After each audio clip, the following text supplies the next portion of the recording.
Kelly, thank you for joining me. You ready to have some fun? Yeah, I'm ready to have some fun. Let's have some fun. So, years ago in Hartford, Connecticut, you participated in the basic training. I did. This video is to support others at considering participating in that basic training.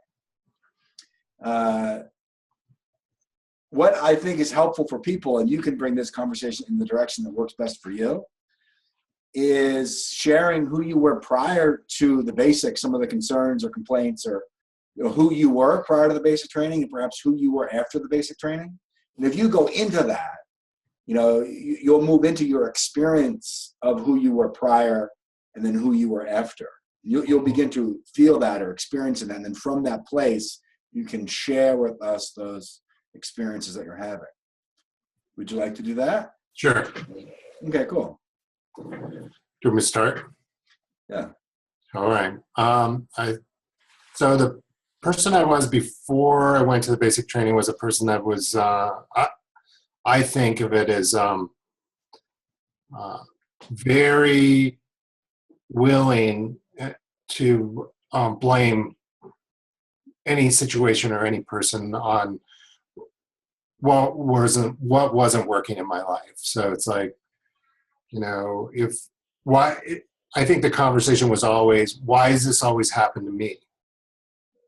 Why is this happening to me? Why is this situation happening to me? Why are these people being mean to me, or why, it's always their fault. And I think the thing I took out of the basic and the advanced was that I could really see that it wasn't about those other people. It was that I created all those relationships. And you created it that way.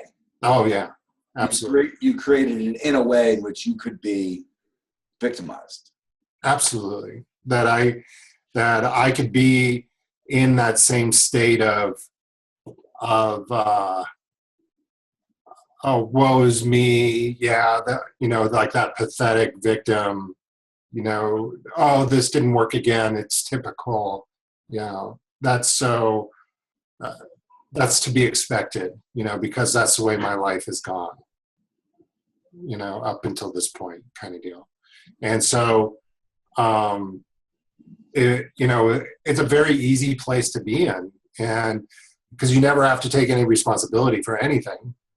You could always say, "Oh, well, it's that asshole's fault," or well, I didn't get that raise, or I didn't get that promotion, or I didn't get that job, because they, that jerk over there or whatever.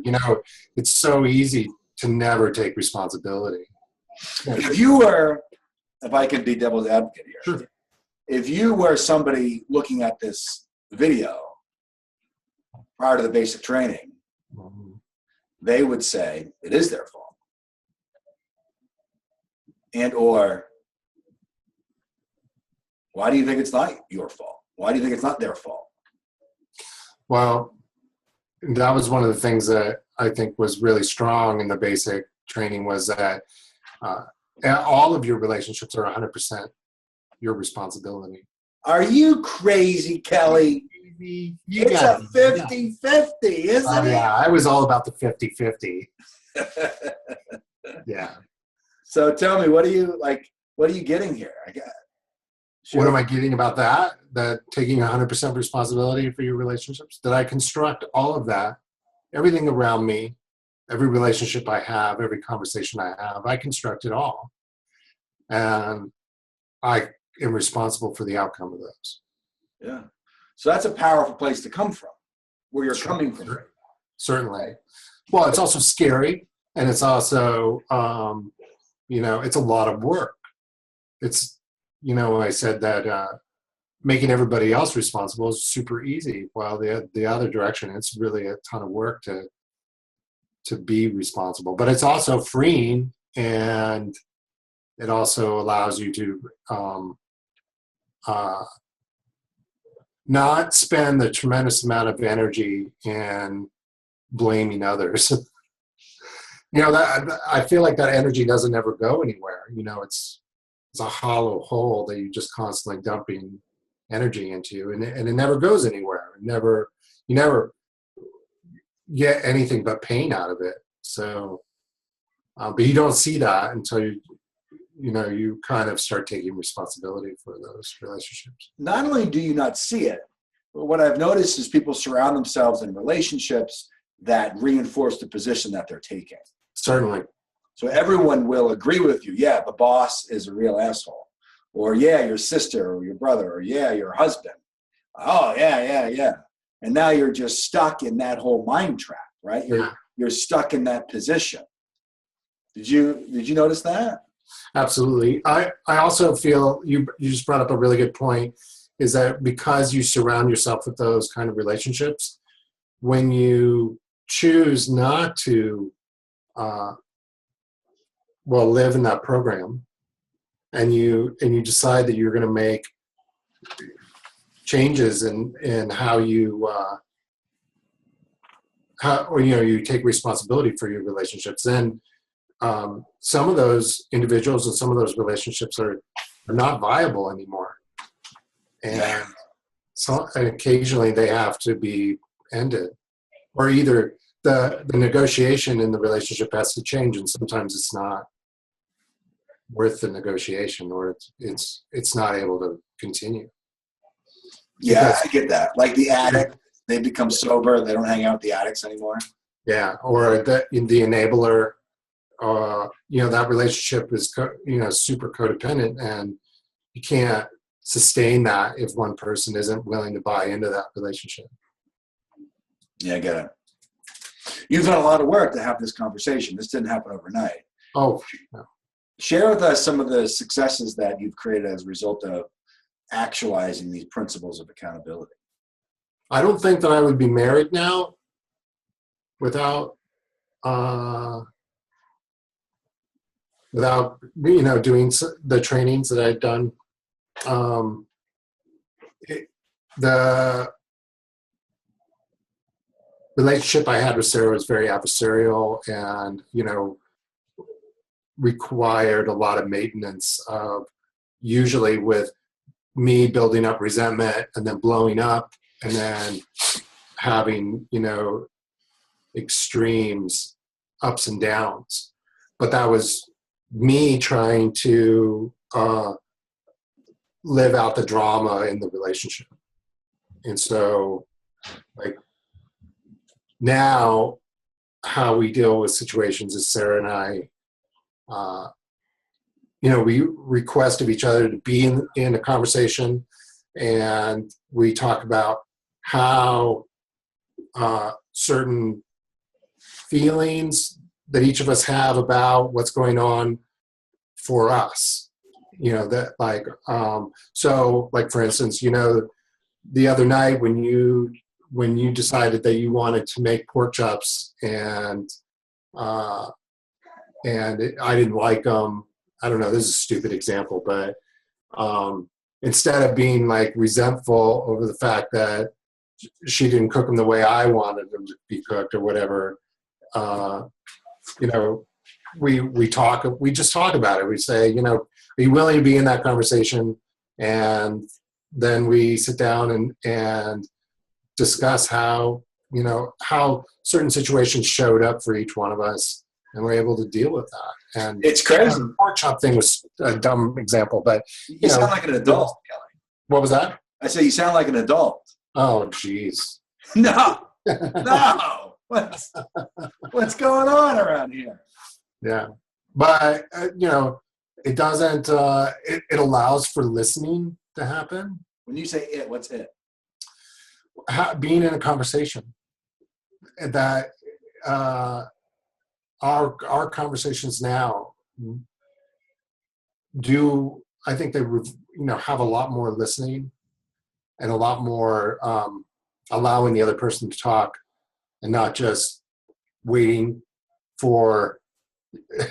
I'm not waiting for her to finish just so I can get what I want to say out. But see, here's the thing. The thing you're talking about is so huge. Yeah. Like, you're giving us an example. And what I don't think people can get is how much work you had to do to go through, how much work you had to go through to get where you are now. Like that's the piece that people don't get. I mean, and maybe people can't hear how profound this is what you're talking about, that you've moved out of, or you moved from disengaging to engaging with your wife. Hmm. So for example, you had to get accountability, you had to get integrity, you had to get the distinction listening, you had the blah, blah, blah. You had to see yourself, self-awareness, all of that. I mean, help me out, right? Or no? Yeah. Am I carried away?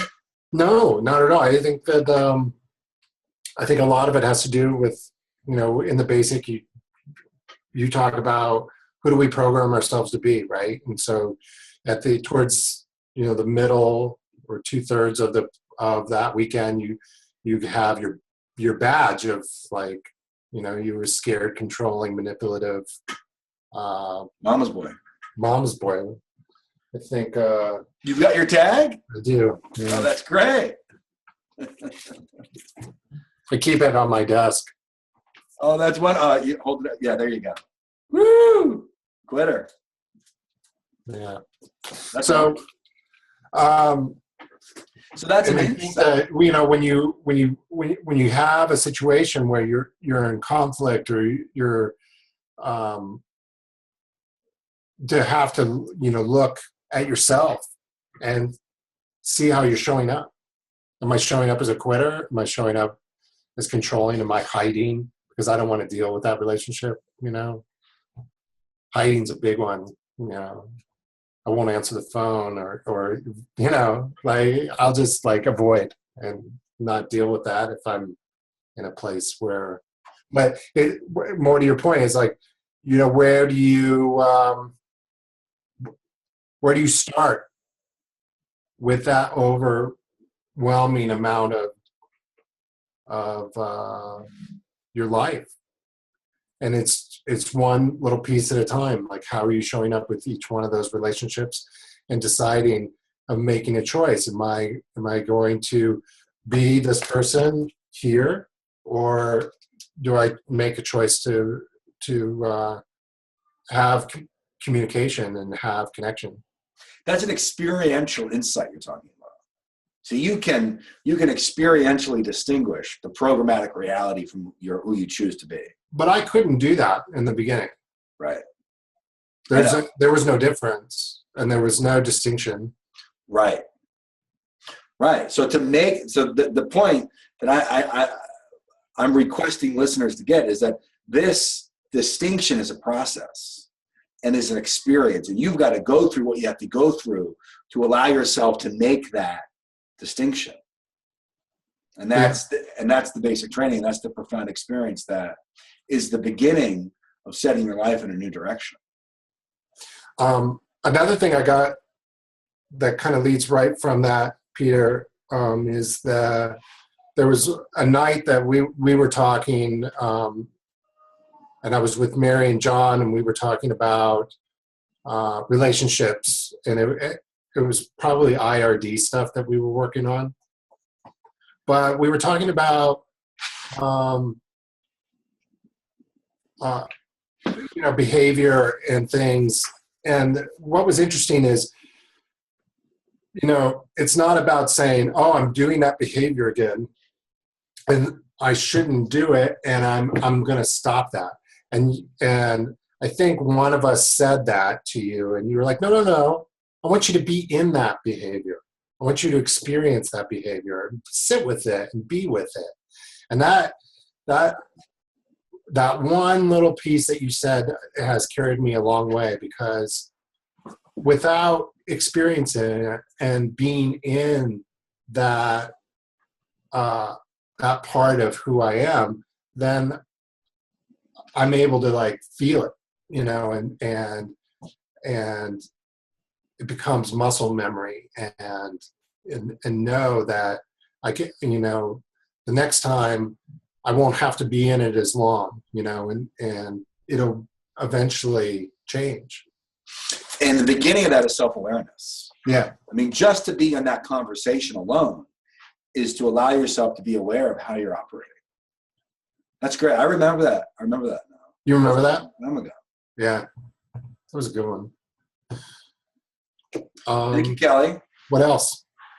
Well, what I'm getting from this talk is the value for entering into the process and engaging in your experience, fully having your experience, and from that, being totally accountable can bring you in a new direction.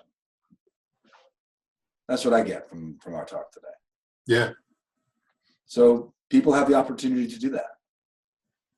And hopefully they'll observe you in a way that they choose to take that challenge on.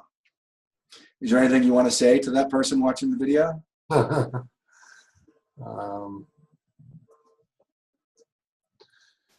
What do I want to say? I think that one thing that's hardest for people when they walk into the basic is that it's about getting vulnerable and being honest with yourself, and that that kind of vulnerability, and that I think that's a really tough thing to do. But it's also the window that's open to you, that you can climb through if you want to. That could be scary, what you just said. Oh yeah, it is scary. It's scary for me to say it. It's also a wonderful process that allows for that opening to exist. You get into that basic training and the whole room moves in that direction. So you're not alone. Not alone. Right? You're a part of a group that's up against that hurdle that's created by ourselves to access the behavior of vulnerability, which could look like listening. It could look like sharing something, or it could look like standing up in front of the room. Yeah. But that behavior for each person looks different.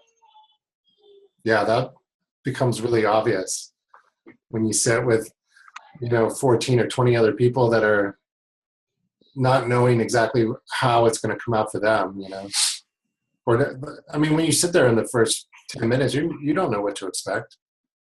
Right. In the beginning of our basic training, you were like, what are you expecting from being here this weekend? And I said, I want to make my life more worth living, or, extraordinary. And you're like, if you really think that, you should probably leave. Did I say that? Yeah, you did. Oh. I was on a roll. I must have too much coffee. That was back when you were a little harsher, Peter. That's in my early days. Yeah. Oh, yeah. Kelly, thank you for your time today. Oh, you're welcome. Thanks for asking me. You got it.